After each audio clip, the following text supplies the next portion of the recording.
Welcome to High Gluttony. I'm Becca. And I'm Gretchen. And today we are making a steakhouse dinner with sirloin. And Becca is making salmon and express baked potato. My personal version of an express baked potato. Of course. And a lemon caper creamy vinaigrette dressed salad. This is an exciting one for us. We are testing out a method we came across from Cooks Illustrated that sort of radically changes the way we've both always approached cooking our proteins. So this was really fun for us to get to test this out. Yeah, and the great thing is nothing we did in this episode was very complicated. So this is world level one all the way through. World level one, baby. We love it. We love to see it. Particularly because we're assuming you at home will not be trying to cook two steaks in two different ways at the same time. I mean, if you want to, great, but you don't. It adds a level of complexity to the whole process.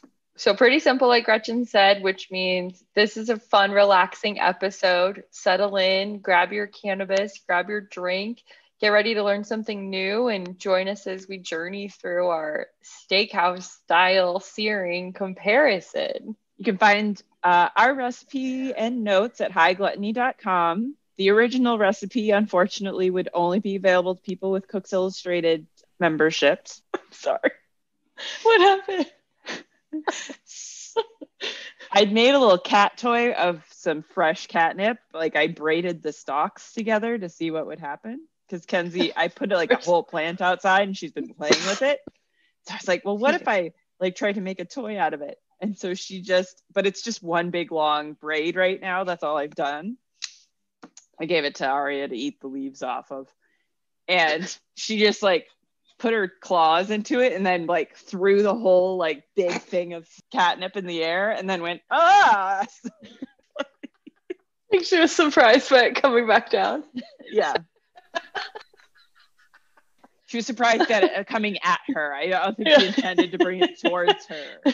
She just wanted to like, I don't know what her goal was, but it was really funny. So sorry. That's okay. I never know if someone's like intruding into your house or just one of the pets has done something because you just suddenly go like, oh, what level of is this?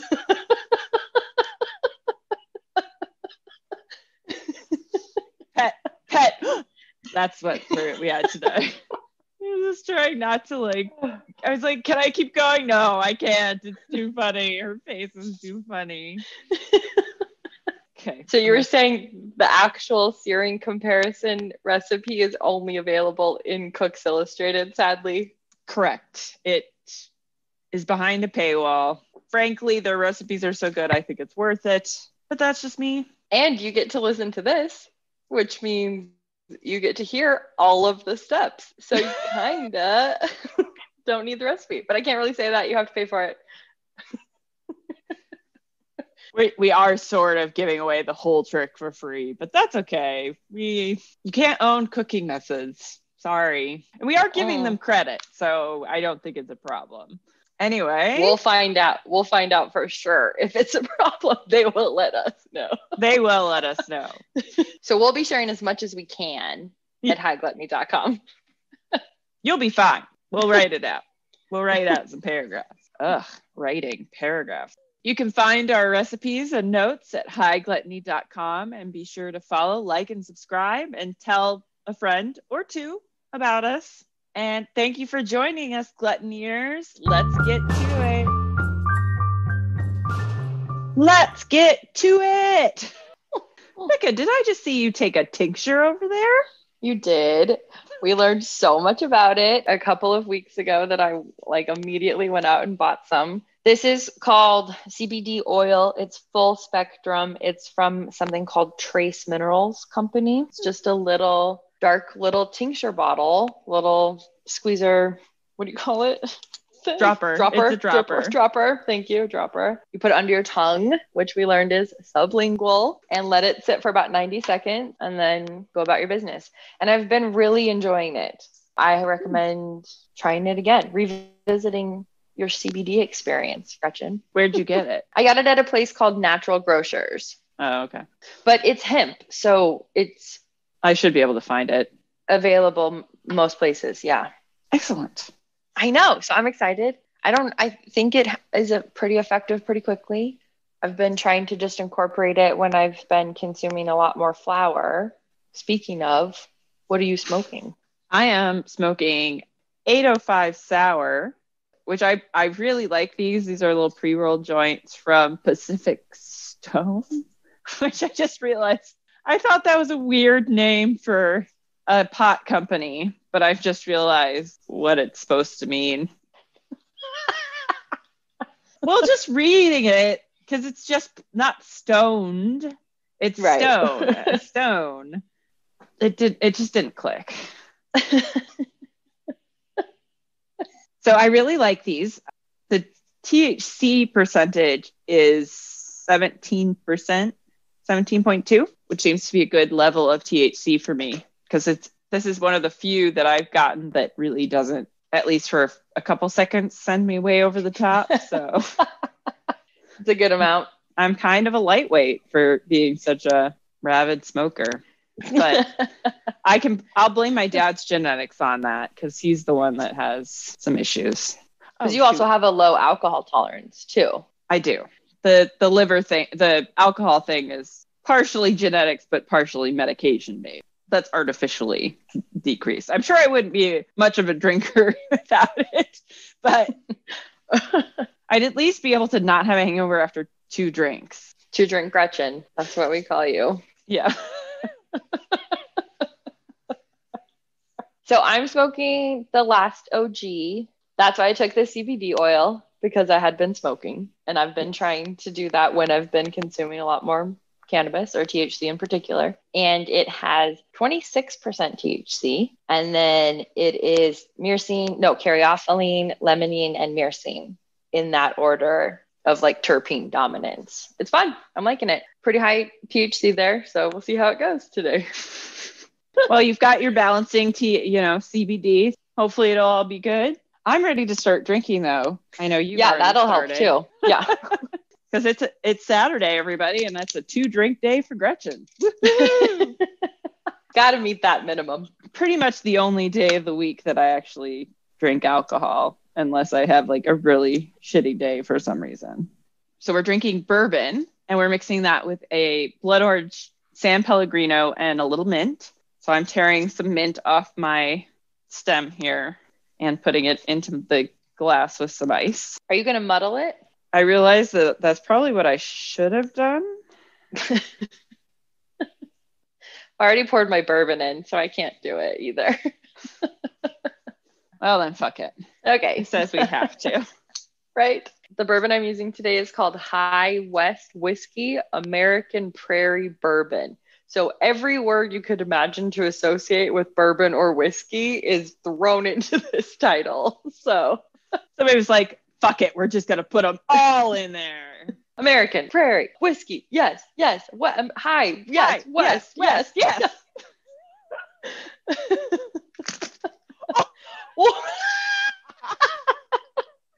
What just happened? I was like, maybe I should just incorporate a little more of myself into these recordings and do some shit that I would normally do if I was by myself, which is maybe I'll just shake this with my hand over the top of it and see if that works. You mean your glass that has mint ice and apparently a little melted water was in there, and then I threw it all over myself. So there you go. That's what happens at my house. Behind the scenes at High Gluttony headquarters. Where's my measuring glass? I'm definitely not measuring. Poured in my bourbon already. I'm pouring in my blood orange San Pellegrino now, and then topping with my mint. I am measuring, but that's only because there's not very much left in this bottle. And the thing I have a tendency to do when I have not very much in the bottle is pour all of it into the glass. So I didn't think that was a great plan. So you're rationing more than measuring. Right. Because typically I really wouldn't bother. But I was like, could I put all of this in? And I was like, how about we don't just guess? See, I'm getting smarter. Cheers. It's coming a lot more naturally. Cheers. Yeah. Perfect. I like it. Yeah. Does this have a name? Is somebody already named this, or do we get to name it? I'm sure there's already a name, and I think we can also name it. We could. You're right. Yeah. What would you name it? I think because it's the first cocktail we've actually like created on air, we need to call it the High Gluttony. Oh, I like it. It sounds perfect. Okay. The High West whiskey is very appropriate. Hope they don't get mad at us about this. Well, as with this whole High Gluttony thing, it's kind of, we'll worry about that later. Just say it. We'll figure it out later. We'll figure it out. So we've got our drink ready to go. We've both enjoyed some smoking. We're feeling relaxed. I'm ready to cook. And we have kind of a big night ahead of us. It's not going to be too complicated, but we're excited to make a steakhouse dinner with protein two ways. I think we're calling it that. But it's pretty much a classic steak meal. Something like that. We're going to call it moo meat and swim meat. Yeah, earlier Gretchen was... Oh my gosh. Earlier Gretchen said she'd found some really cool information about the differences between protein that comes from the ocean or river or water and protein that is on land. She came out saying, moo meat and swim meat. But then she couldn't find that information again. But that's how we're referring to our two different types of protein. So Gretchen's using strip steak. Is that right? Pretty sure I got strip steaks. Not 100% sure? No, not right now. I'm not. Oh no. What happened? Your moo meat isn't what you thought it was. I got sirloin. I'm an idiot. You're not an idiot. I forgot what I was supposed to be buying, or I had it in my head that it was something different. Okay. Do you think it'll still work? Yes. Theoretically, It should still work. Okay. I'm just very annoyed at myself right now because I was like, write it down. And then I was in the store and I was like, I know exactly what type of meat I need. Fuck. I'm annoyed right now with myself. Being like, write it down and make sure you've written it down when you take it to the store. I wrote down the wrong thing. Oh no. Our write it down advice backfired even in this moment. So fucking annoying when that happens. What are we supposed to do? I did get some very nicely marbled steak here. So hopefully this will work. Fancy steak dinner and protein two ways. And we say two ways for a couple of reasons. We mean two ways because Gretchen's using beef and I'm using salmon. In this case, Gretchen's using sirloin. Sirloin steaks. Yeah. Sirloin steaks. We're also going to do a baked potato and a salad that we will be playing around with a little bit on the ingredients. So it's going to be fun. Gretchen, can you talk us through kind of an overview since we're doing a couple of things and the protein piece has a couple of different steps? So what are we in store for today? You mean, what are we making overly complicated today? Today. What have we already totally confused ourselves on? Yeah. Today we will be confusing ourselves with making some vinaigrette to start with. So we're going to make a nice lemon caper vinaigrette. That's going to be for a mixed lettuce salad in your case. I am doing little gems. I was able to get some at the farmer's market this morning. So I'm doing some cute little halves of little gem lettuces with our lovely lime caper vinaigrette. Lemon. Nope, lemon. I was like, that didn't sound right. Could be interesting. I said caper. I said lemon. No. Lemon, so caper. We'll start with vinaigrette. Starting with vinaigrette. Then we are going to make some baked potatoes. I'm going to call them express baked potatoes. Fast casual baked potato. Fast casual. That's fair. Pretty sure this is how Wendy's does it. Yeah. After that, we are going to compare. Wait, what's the express? Are you gonna talk us through the express method now, or we're gonna leave that until after we do the dressing? I want it to be a surprise, just because it's going to be so easy that people are going to be like, why'd she have to tell us that before? And moving on, we are going to, for our next step, we are going to compare a cooking method we came across in Cooks Illustrated to how we would normally cook ourselves a piece of protein, which is why Becca's using fish and I'm using steak, because these are our proteins of choice and things we make on a regular basis at home. We're going to see if Cooks Illustrated wins or if we just like it how we did it before, because it's a lot less work. To be determined. So that'll be it. We'll have our steak, our protein, and steak. Our steak, our protein, our fish. Our veggie, and our potato. Yay! I said all the things. I'm wondering if 805 sour means I can't talk. Have I done 805 sour before? I don't remember it. Next, we're going on to my fast facts. Terrible. We cannot use that because I'm like, no, I can't say that. It's not clear. Fun shit you came across in research. FSIR. FSIR. All right. FSFR from research. Anyway, we'll figure it out. It's the shit I want to talk about, but it's not super relevant. I didn't know that when I was reading stuff. So this is I didn't know that. I like that. Although that might be borderline too close to Jim Jeffries' podcast, which is I don't know about that. Although it is a sub-segment, not a full podcast. Everything is so complicated. Shit I didn't know before. Here we go.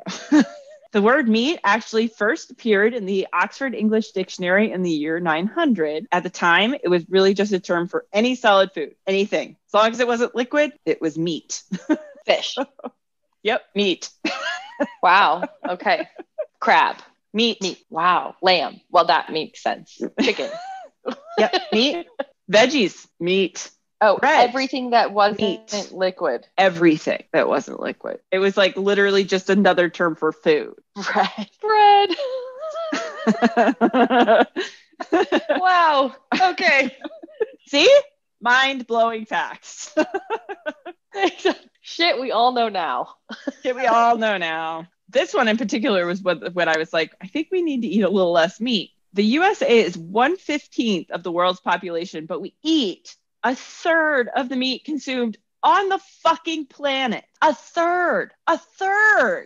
That's pretty gross. We have a problem as a country. I was like, what? Yeah. So I'm trusting Harold McGee on this because the book seems pretty factual. I guess I did not confirm this fact with other sources. I will confirm this. We will. It just seems like it's true.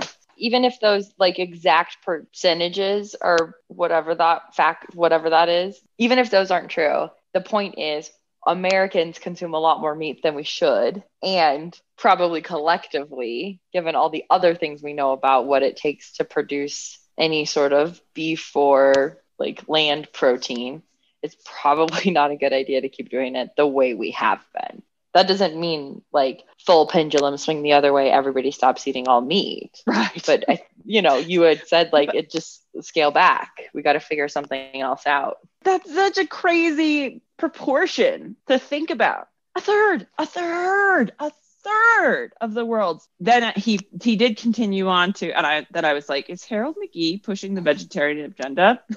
And how unsustainable it is, because you put so much more effort into feeding an animal in order to eat it later, when generally whatever that's eating, you probably also could have eaten. I saw a tweet one time that was like a conversation between two MFC fighters. And one guy said to the other one something about like, how much like protein did you have today? And the other guy was like, I didn't have any protein today because I figure whatever animal I'm eating, if they've built up their muscles, they've earned that gain. I'm not going to eat that away from them.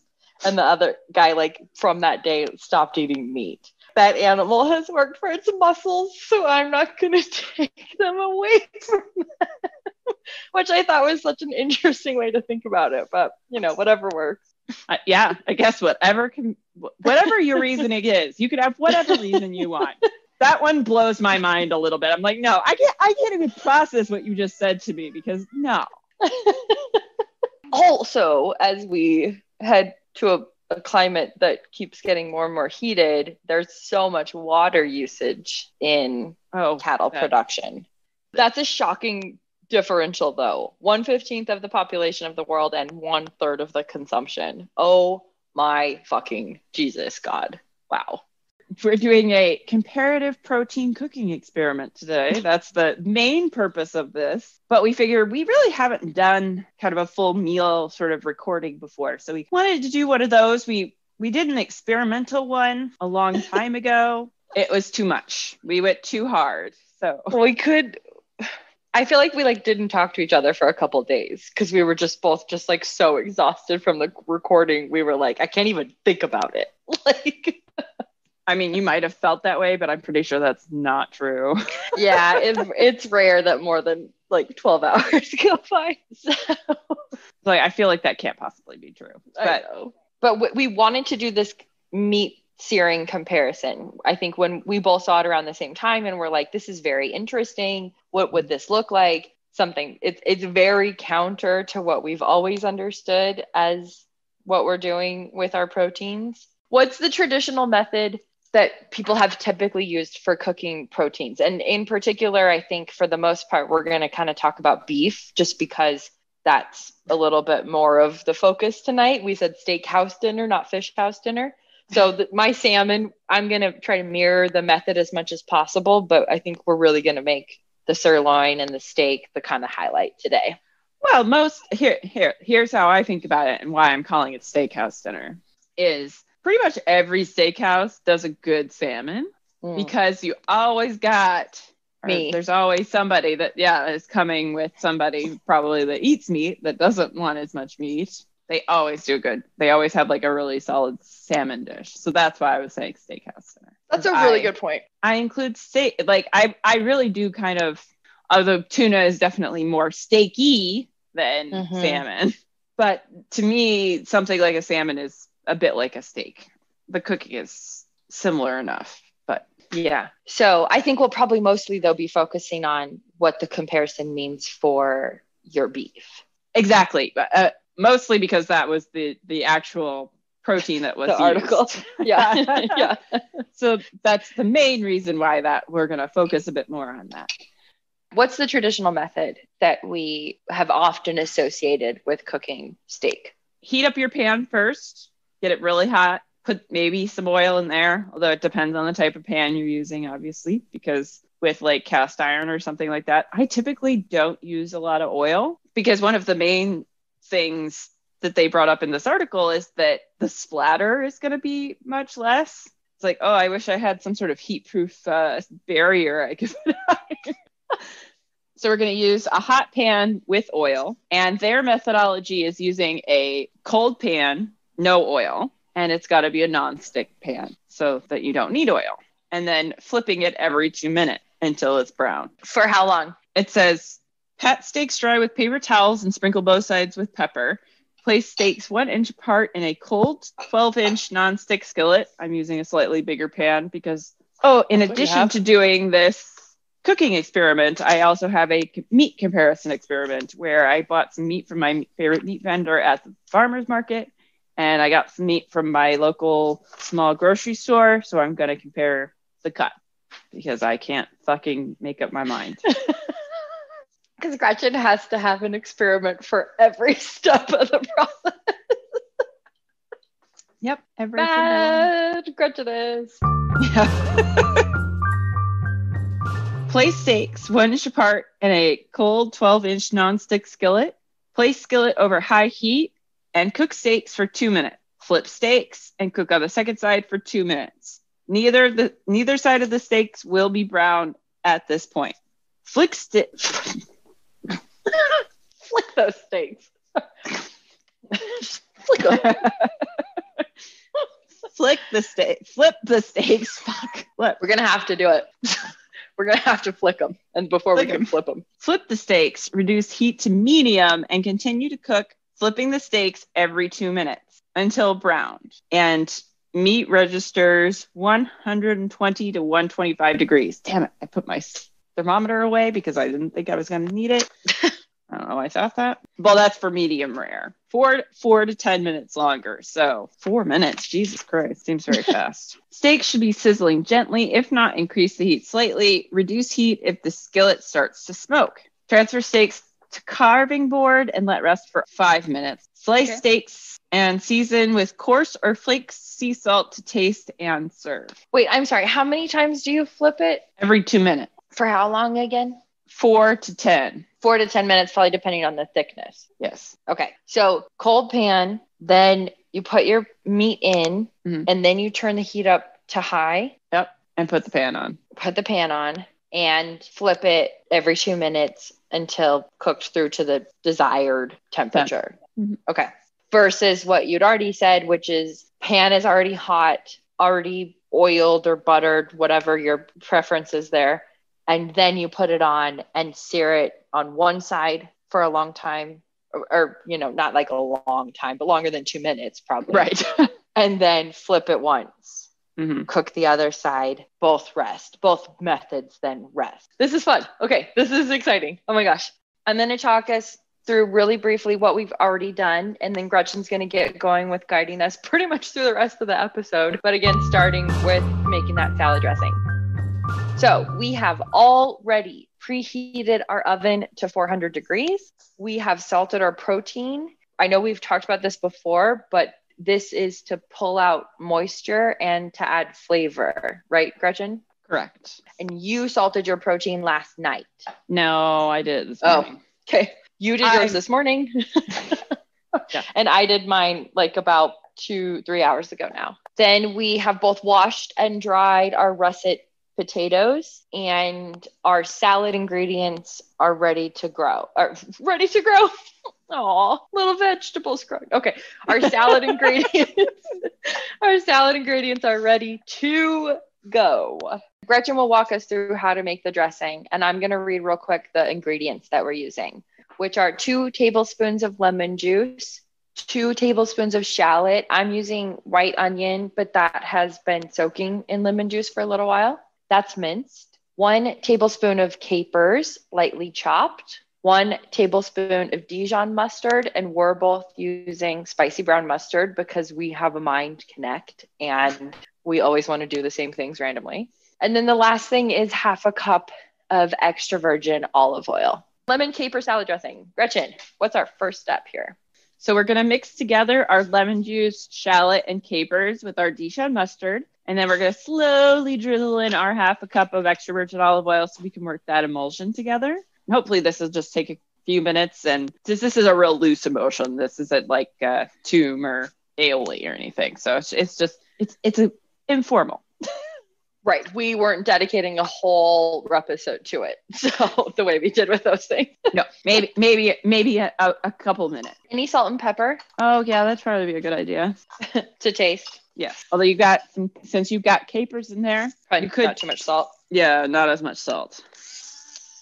I hear one of your fancy grinders over there. Actually, you heard 2, because first I did 2 salt, of them, and then I did pepper. Whiskey. So let me know when you start putting your olive oil in. I am about to go on the olive oil. Okay. How far are you into your olive oil? I'm done. I just finished. Sorry. Oh, you're done. Oh, shoot. Okay. The last little bit went a little fast. I was like, I gotta tell her you're almost done. I was like, oh, and I'm done. There's such a good consistency to this. Wanted something sort of creamy, but wanted to pull a bit on like a wedge type salad was my original idea. But I don't like that heavy dressing. And I think I might have had something from Sunbasket like a couple weeks ago that wanted me to do something like that. I was like, oh yeah, I don't have to like chop a lettuce all apart. Yeah, I really like it. I don't usually like emulsify my vinaigrettes like that. So this is such a good trick. There you go. Trick. There you go. Trick accomplished. All right, now our dressing is made. Dressing is made. Let's move on to our potatoes. Are we going to let this sit out at room temperature? Yes. Okay. Yeah. I thought you meant the potatoes, and I was like, I know it's really important to keep potatoes at a certain temperature before you cook them. Potatoes. My super secret trick is we're going to put them in the microwave. Express train of potatoes. Express train potatoes. Microwave and then oven. Finish in the oven. Yeah, so I'm going to cut just down like one of the long sides here and make a slit. How deep are you cutting? Not very deep. You basically just need to pierce the skin. So even like if you prick all over the skin or something, that works too. Just don't want the skin to explode because that is possible. Got it. And that's just one side? Yes. All right. And again, we've both already rinsed and dried these guys. And I'm making enormous potatoes because that's what they had at my local store. Mother of all pound potatoes. each. A pound. They are a pound a piece. Mother of potatoes. Mother of potatoes. When they go in the microwave, are they wrapped in anything? Nope. We're just going to oil them up with some butter. Okay. I only have cold butter. Oh, no. Well, that won't be a problem. You can warm it up with your hands. I'm going to use my hands. All right. The things you think are going to be hard. Oh, God. Oop. Oh, no. Are you okay? I'm fine. I don't know how it happened, but my plastic half cup measuring cup broke. No good well, plastic. I need new ones anyway. I know. May I suggest metal ones this time? I have a metal set, but I feel like I need a couple of sets. I was like, maybe I should send you some of mine. I was like, no, I can't send you any of mine. Yeah, I need them all. You need all of them. Yeah, I know. I've had these old plastic ones for a long time, so I'm actually kind of grateful. Maybe I'll throw another one tonight. We'll see. I didn't mean to, but so I'm putting. I've got about a tablespoon of butter that I'm spreading around on these potatoes. Each 1 tablespoon each, or no, between the two? Well, between my 3. I'm doing 3. You're 3. Got it. So I was like, if I'm gonna bake potatoes, I'm gonna bake a bunch of potatoes. I'm gonna do 3 too, just because these are kind of small, and I think probably it'll be too much food at the end of the day. But I got anxious about not having enough baked potatoes. So the theme of Becca's week this week is anxiety. Yes. I've been so anxious this week. Oh my gosh. Yeah, clearly I've been telling us we got to move our new high gluttony headquarters compound to Vermont because I'm scared about drought and stuff. Climate change. Yeah. I'm not arguing with you. I know. I just don't really want to move there because it's I know. We'll figure it out. Here's another secret about me. I don't really know how to use my microwave. So when you not it.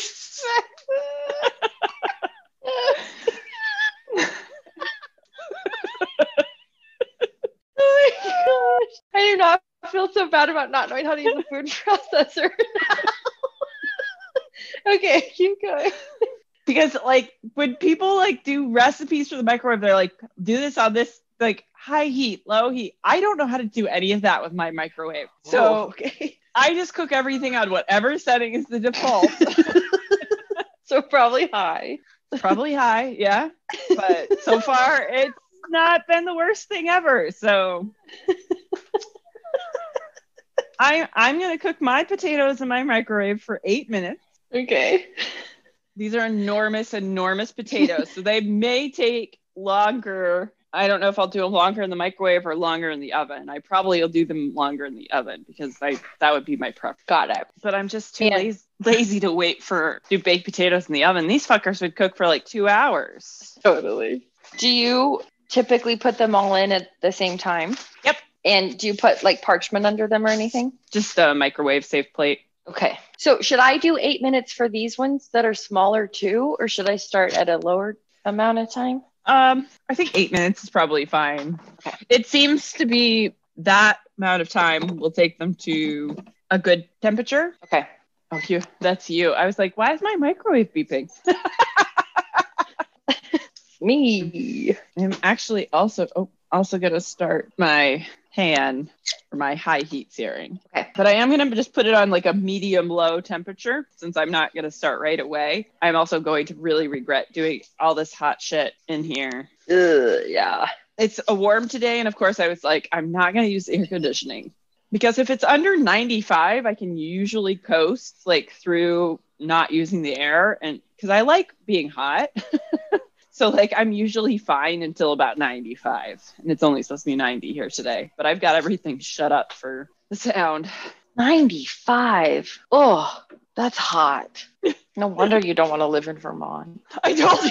I told you. I know. I remember from the Katie Smith interview too, the Bliss Smith podcast, that you had said you absolutely don't want to live in the snow. And so I know when I'm like, Gretchen, let's move to the snow. You're like, well, wait a minute. Fuck you. We had Arizona on the table too there, Becca. So, all right, we'll figure that out. But our potatoes are in the microwave. This is so exciting. I've never done it this way. And I had a quick question for you. I'm doing one 12-inch nonstick and one 8-inch nonstick. Do you think is one size better for the higher temperature or lower temperature, or will it not really make a difference? So here's the thing. I'm not really sure why they specify a 12-inch skillet. Okay. Okay. I get it for some things, but since this is not like a volume type situation, this is a searing situation, I can't see why the size of the skillet would make a difference. If I had to pick one, I might lean towards the smaller one, being the one you heat up, but that's just based on zero science and me just picking one and thinking that would be the one I would do. So that's probably the good one. All right. Yeah, and that's a good one. We talk about this all the time because I have an electric stove. So I'm always like, what temperature should I set it at? In this case, 5, again, on a scale of low, 3, 5, 7, high. 5 is boiling for me. What should I put this at as my high heat temp? I would say 5. 5. Yeah, I'm going to go with your judgment on that, since you're like, that's like really the highest I need to go, because otherwise it just gets too fucking hot. Yeah. And then it never cools down. Yeah, got it. Sorry, a little vent about the electric stove. But we're not putting it all the way up to that temp just yet, right? You're just kind of heating I've got it up initially. Yeah. You do? Kind of, yeah. I got it low. Okay. You were correct. Check. All right. So I have 3 more minutes. I'm going to get some tin foil out because I'm going to wrap these puppies in tin foil. Straight out of the microwave, or will you let them cool a little? Pretty much straight out of the microwave. I will use a pair of tongs. I can smell potatoes. What are your potato toppings going to be? Butter. Yeah, most importantly. But I would like sour cream. I'll ask Sarah if she can bring some. I'm going to do Greek yogurt because that's what I had. I did want sour cream, but I was like, I think I'll make Greek yogurt work. And then I made macon to use to try, see how that goes on top of a baked potato. And then cheddar cheese and maybe some pecorino. You're going to put Parmesan on your salad, right? Yes. I'll probably do a little bit of whatever if I end up doing Parmesan or pecorino on the salad, whichever one I decide on, I'll end up putting a little bit mine on the potato. Okay, that's your beep, not my beep. Yeah. Okay. That's my beep. Okay. Ooh, hot. Mine's 40 seconds behind you. My plate is bonkers hot. Uh-oh. I'm making sure not to set it on my counter because I have a stone counter. And I've definitely made the mistake of pulling things out of a too hot something and putting them on a stone counter and having that literally blow up. So. Oh my God. Oh, Gretchen. Oh my God. It was more like an explosion, really. Well, that's both are terrifying. That's semantics. Oh my God. Salt and pepper my potatoes. Okay, so they come out of the microwave, salt and pepper, and then wrap in foil individually. Yep. Okay. And I might put a smidge more butter on the top, just to make sure they have enough. It's very important to get enough butter, which is often a couple of tablespoons in my opinion. Yep. You're not wrong. Thank you. This is why we started a podcast together called High Gluttony. Yeah. Not high fasting or some other weird bullshit. Nope. No high bullshit. Okay. Woo, hot potato. 1 in. Hot potato. Those are hot potatoes. Yeesh. And how often do you get to just yell hot potato? I know. How fun to legitimately be like, hot potato. And I feel like in my head, it's impossible to just say it once. I'm like, hot potato. Like it's never one iteration. Not one. Yeah. Yeah.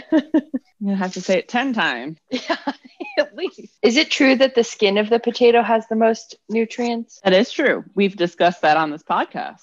Well, that's how I know it then. Yeah, that's how you know that. So should we talk about fat and marbling? I love talking about fat. And maybe just a smidge of how fish is a little bit different from meat. You mean how moo meat is different from swim meat? Yes, how moo meat is different from swim meat. Got it. Well, I mean, because number one, fish is automatically leaner. Disadvantage number one. Is it leaner than 100% grass-fed beef? Yes. Oh, someone we know told me different. Well, let's see what the internet has to say. Google time. The internet doesn't have a fast answer for us. Ugh. Well, I hate that. I love the one sentence answers. I mean, I'll say this. I don't see how that could possibly be true. Well, there you go. That's my definitive answer for right now. Love it. I have other things to say otherwise. Okay. Sorry. I love it. Definitive for now. For now. So marbling is considered the fatty connective tissue, which is just the body's version of being able to store fat closer to the muscles. So it's the muscle storing its own energy provisions. So those are going to be used up earlier than wherever you've got fat, just fat on your body, like for me, it's my boobs. Takes a while for them to start to lose weight because they're just mostly fat. Whereas the fat stores in your muscles are going to get used first because they're easier to access. I'm a little confused. Yeah, I'm sure you are. I was like, I don't think this is making any sense whatsoever.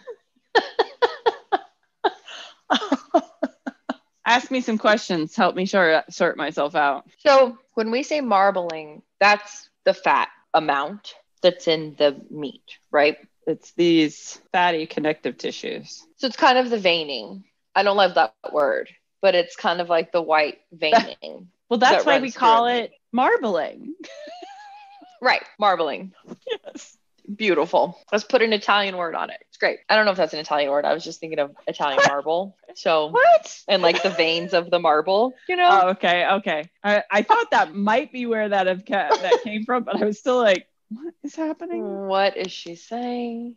So you're saying the way we process the fat, the way anything processes fat in its tissues has to do with where it's stored in the body, whether it's stored in muscles or it's stored in other locations like boobs, belly, butt, all the B's, the big B's. The big B's. Those take a lot longer to process, to like reduce that fat if you were trying to. It takes a lot longer from those regions than it does from places that have it stored in muscle. Right. It's like keeping its own energy supply close by, just in case it needs it. So like this also relates to migration because whoa, okay. Because there are species of birds that like gorge themselves and then they'll fly from the northeastern United States all the way to South America without stopping. Cool. And bears fatten themselves up for winter, but that's just because they want to have that fat store built up and they want it. I mean, it was just making the point of having the potential to store your energy in your muscle makes it a lot easier when the muscle needs that extra energy. If you're not having outside energy brought in, then it can grab that energy real fast as your body converts to eating more of that or using more of those fat stores that are elsewhere. I think this makes sense. Okay. Does it make sense to you? I'm trying to connect it to the piece of steak you have. Oh, right. So here's where marbling becomes important. Okay, yeah, I guess I always do that, don't I? I get off in the weeds somewhere and I don't know how to bring it back to what we're actually talking about. I'm like, you need to know this, but then I'm like, but I'm over here now and I don't know how to get back over there. And I'm like, wait, what? What's happening? Giving you extraneous information. Always learning. So now that the muscle's dead, because we're going to eat it, okay, that fat will just help keep the meat moist. Okay. So that's why anything with a lot of marbling is usually going to be a much juicier, moister piece of meat. Some people I know claim that you can have things be too fatty, like pork and beef. I do not agree with this assessment. No, that's wrong. This can never be too fatty. That's not a thing. Like carnitas. Carnitas can never be too fatty for me. I'm one of those people. I hate biting into a piece of fat. Yeah. You also don't like pork. Yeah. You also don't like pork. So yeah. And I have and I've shared with you before my theory that it has something to do with texture, because remember when we had that beef tongue and I was like, "Oh, you're going to love this." And I looked at you and I was like, "Oh no, it's kind of like pork." Like I've miscalculated on your enjoyment of this item. Right. That's funny. I think I kind of blocked that out. I forgot that we both ate it. I just, in my head, you were the only one who ate it, but no. You might have eaten a small piece off of yours. And then, this is, in the before times when we weren't all afraid of everybody's bodily fluids. Yeah. And so before times. I just ate the rest of it because you ate a small piece off and it was like, oh no, I've made a mistake. Excuse me while I eat this mistake. Yeah. Oh, forgive me. I'll just finish it. Let me just take care of that for you. I can definitely see that either that or I managed to stop you before you ate it, and because I started to eat it and then went, oh no, I bet she won't like this at all. But yeah, I can't remember how it happened now. Well, so like Wagyu beef is a big deal because it's extra fatty. Right. Well, they also are really they massage. There's a whole thing about Wagyu beef that I guess would have been a really fun thing to get into for this episode, but I did not, because that would have been a really good direction to take it. But yes, that is the exact thing, is that they're super nice to the beef. So you get these nice, thick, beautiful, healthy veins of marbling, and it's well distributed and it's not just clumps of fat. And so the Wagyu is its own whole thing. It's like sushi grade tuna versus canned Starkist. Yeah, no offense, Starkist. That's why it's always so expensive. I'm going to tell you this story. I feel like I should get going on the meat, but also Sarah went on a date with this guy and they went to Miminashi where you and I went, and I ate all the beef tongue. And he ordered Wagyu steak, and Wagyu steak they sell by the ounce. It's very expensive. And he ordered you get a 4-ounce piece and it's $70. And he's Sarah, I'll take 8 ounces. Yeah. I mean, basically that's what he did. And then I can't remember if it was just that Sarah was super unimpressed, or he kind of didn't realize what he was ordering. And so then the whole thing was not cool. But it's just I laughed really hard because Wagyu is fucking expensive. I'm not even sure I've had proper Wagyu. I've had some I've never had the real Wagyu. I've had imitation US trying to make Wagyu. I've actually had it because when I dated that guy, he was really into Wagyu beef. Oh. We went to one of the places in the city called A55, maybe? It was downtown. A54. Yeah. And that was the only time I've ever had it. And I was like, I don't like fatty things. I like a filet mignon. I like a well done filet mignon. I am not your audience. Yeah. For that. Yeah. You're I would like this very tender but also lean muscle on the side. Thank you. Thank you. Whereas I'm I want that head off the top of the tenderloin so that I can eat all that fatty meat and it's still tender. All right. Oh my gosh. So were you saying then that migration is connected to the distribution of fat, or how animals consume fat before something? Or how their body cycle works, where their bodies are literally made to gorge and then starve and gorge and then starve, So those animals probably, okay, I'll have to look this up too, but I would assume that they'd have a more even distribution, but maybe that's wrong. Maybe they do have more of exterior, because I feel like they always say bear meat's really lean, usually. But that might also have to do when they hunt, because I'm sure it's not during the winter when they'd be fat. Right. And I wonder if that accounts for why bison is much leaner than beef. That would make a lot of sense. Yeah. That I'm almost 100% sure that's the case, because if you just don't like animal fat very much, then that would explain a lot of that. Okay, temperature going up on my small pan to 5. The other pan is still on no heat. Okay.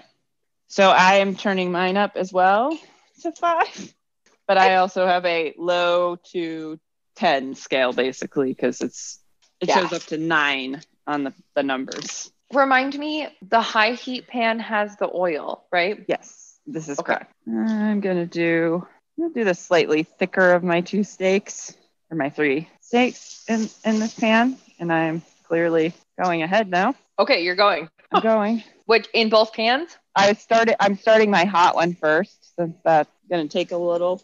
Does not take a little longer, but theoretically taking the same amount of time. My other skillet will take a little while to heat up just because of the electric. Okay. So I wonder if I should start the other one now too. Yes. I'm using my power boil one, but I'm just going to set it to high heat. This high heat salmon, the preheated pan, is going to be done so quick. I know. You're going to be done really fast. Just the other part of that is that your flesh is not as dense because you have a swimming creature versus a having to defy gravity creature. A swim, not a moo-moo. Swim, not a moo-moo. Never not going to say that from now. I will say the high heat pan, oil is everywhere, which I hate. And that is what this recipe is supposed to do. Yeah. And then we will probably finish the rest of our cooking on our own and check back in with everybody with our results and our conclusion. So we're going to keep going, but just so everybody knows, you're going to have to wait for the final result. Because he's got to sit for 5 minutes, and you and I both have other shit to do after we get out of this. So we are busy people, man. This is gonna be so good. Oh, I'm so excited. Oh my gosh.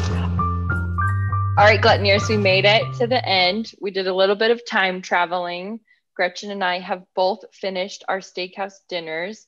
So Gretchen, what are your final thoughts? Since this was a little bit more about steak than it was about salmon, I'm excited to talk about how I felt about the salmon, but I'm also really curious to hear about what you thought about this method on steak. I think I need to perfect the technique.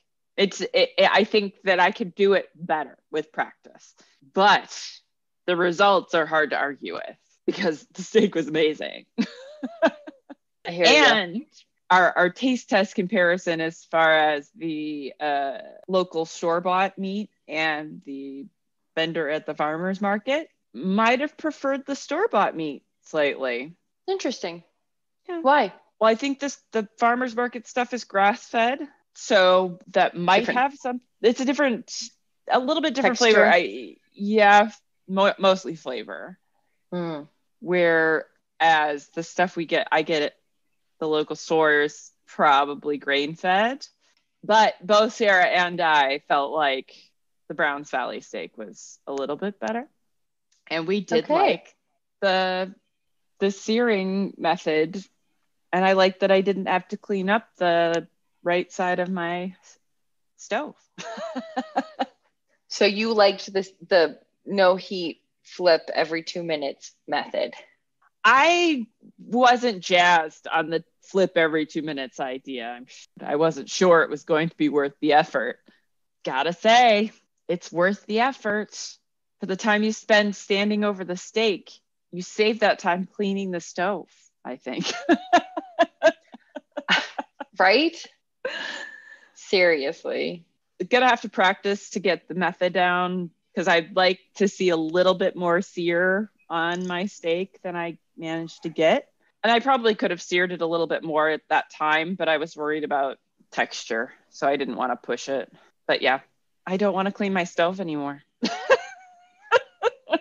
I'm with you. I thought it was so good. I was so surprised. I've always cooked salmon that old style way of just leave it alone, let it cook on one side, get your pan hot and oiled up before, then put it on one side, leave it alone, flip it, put it on the other side, take it off and rest.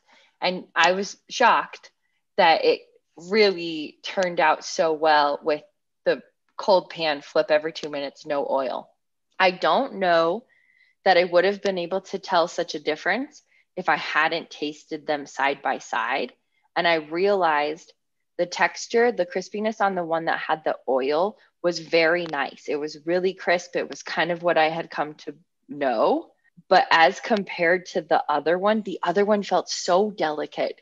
And so it was such a different level of crisp and perfection. And it also felt like that cold one had a different moisture level inside the actual flesh of the salmon. So it was a lot more moist. It was a little bit more delicate of an outside texture. And like you said, just the fact that there wasn't just like oil splattered all over the fucking place. It was so nice to look down and have one at least square, like one corner of the oven that or the stove that wasn't just a complete mess. Oh my God.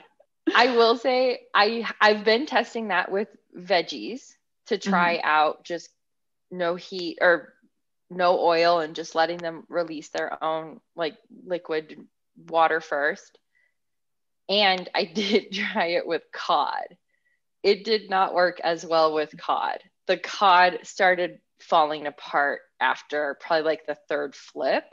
And I kind of anticipated that, but I was just curious about how that could work with other fish. So it feels like salmon, maybe halibut, maybe tuna, maybe. I don't know. I'm really curious to see how it would work with other types of fish. Yeah, you're right that halibut's sort of a maybe because it is slightly more delicate than salmon. But it has a thickness to it that I wonder if it could hold up to the flipping. I don't know. Yeah, the cod doesn't surprise me because cod's really delicate. Yeah. What about scallops?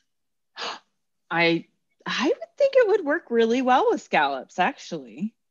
Okay, I want to try that now. Since they are very meaty. Mm-hmm. So it has really changed the way I've been approaching fish and veggies, which is the majority of what I eat. So that is pretty fun to be testing that out.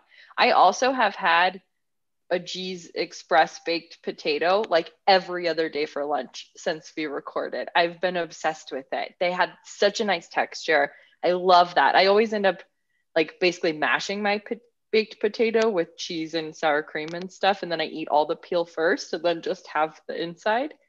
And I cannot get enough. Yeah, I know. It's like, wait, you eat it backwards? That's backwards, Becca. I eat things individually and I tend to eat the things I don't want first. I always want my last thing to be enjoyed as like the best thing, like the one I'm waiting for. And I always try to make like my last bite like a perfect encapsulation of that last thing. It's very weird. I have like a whole weird system of eating. It's like, actually, that's really smart. Oh, thank you.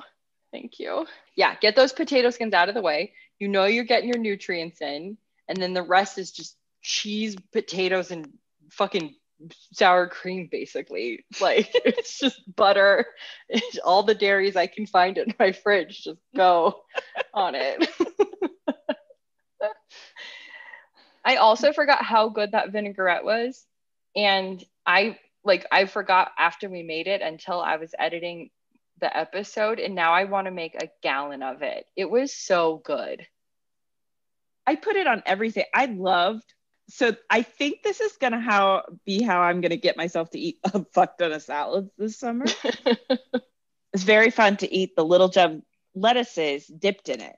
So nice. And like the texture is amazing. And you get like this full mouthful of beautiful crispy lettuce and then this like rich but also sharp vinaigrette and so much good. They're so good. And those little pops of capers sometimes when you'd get a whole one, and it had a perfect saltiness, and I was so surprised by the creaminess of it, of just kind of slowly adding the olive oil to emulsify like that. It was I did a mouth kiss. I loved it so much. Turning into an old Italian woman. I loved it. So good. So good.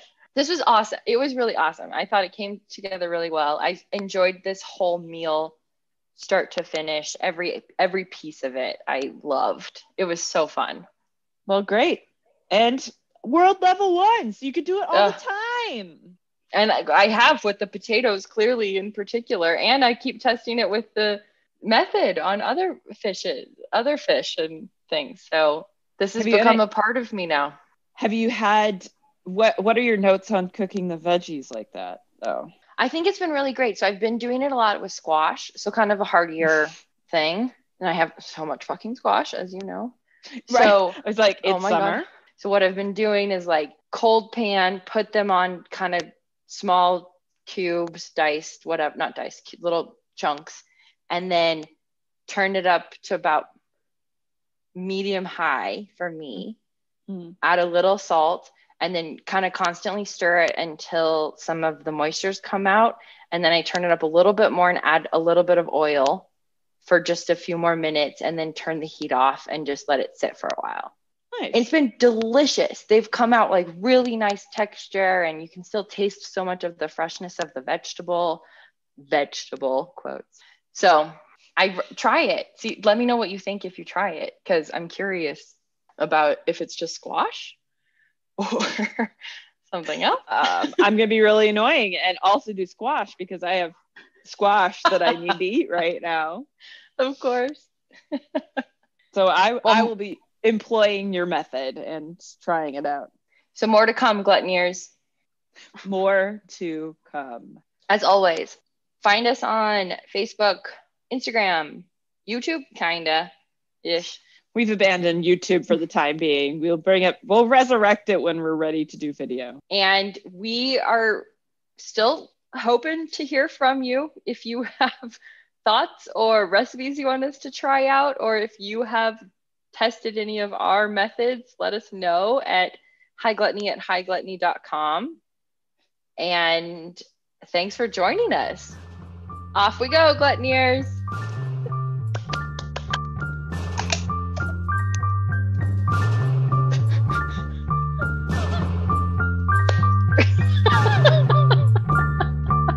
High Gluttony Band. It's only coconut shell.